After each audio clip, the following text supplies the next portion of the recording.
Hey class, I'm just recording a quick video for you explaining how to do that frozen orange juice example, calculating the price elasticity of demand.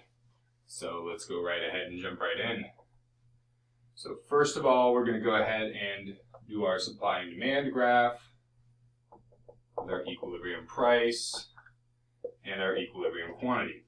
Now we're actually going to get rid of these generic P stars and Q stars because we're given amounts in the prompt, right? We're told that the equilibrium price is $1, and at $1 there are 4,200 cans of orange juice, frozen orange juice that are sold a month, right? So we're also told that the price is $1.50 per can, right? Oop. 1.5. Then we're told that the quantity demanded falls to 3,000. And then that the quantity supplied is going to rise to 4,500. So this information about the 4,500 is actually extraneous. We don't need it at all. The only bit of information that's important is these 2 points, right? The fact that at $1 and at 4,200 we're at an equilibrium, and that's a point along the demand curve, right? Equilibrium is going to be a point along the demand and the supply curve by definition.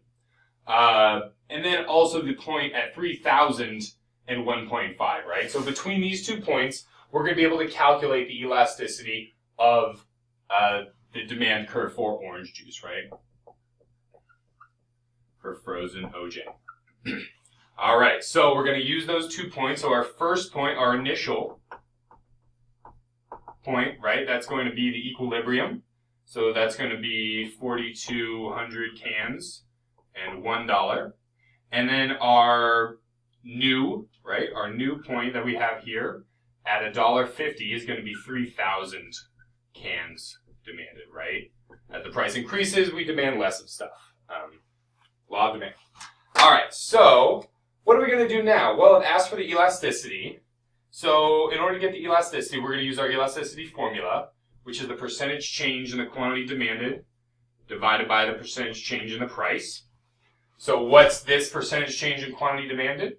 That's just going to be my new quantity. So my quantity new minus my quantity initial over that initial quantity. And then we're just going to multiply all that by 100, right? So I ran out of room. We'll put it over here. It's kind of it. Okay, so we're just going to, and this is essentially just our new minus old over old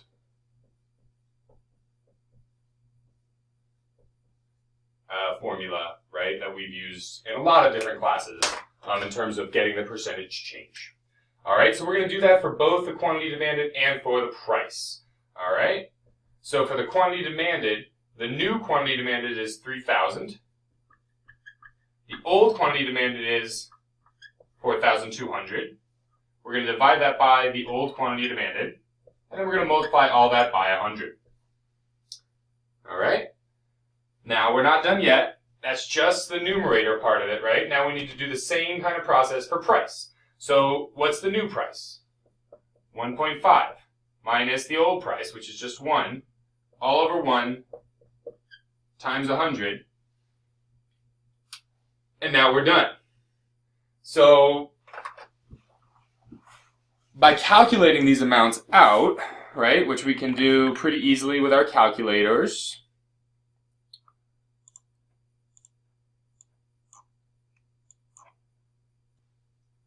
so after we calculate this all out, we find that we get an elasticity of negative 0.571 or something, right? But 5.7 is fine.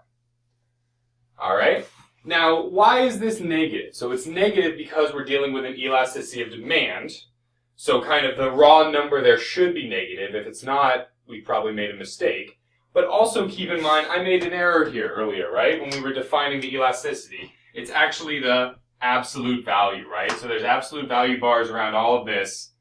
And so when we actually evaluate the elasticity, since we say it's an elasticity of demand, everyone knows already that, the relationship is negative, right? That when the price increases, the quantity demanded actually decreases. So you don't need to necessarily make it explicit by putting the negative. In fact, it's incorrect, right? So in order to make it correct, you have to take the absolute value of it and then provide whatever the positive number of that elasticity is. All right, so we find that this elasticity is 0.57. 0.57 is going to be less than 1, so it's going to be inelastic, right? So if you guys have any questions, please send me an email, let me know. There will be a question very similar to this on the test, so best of luck.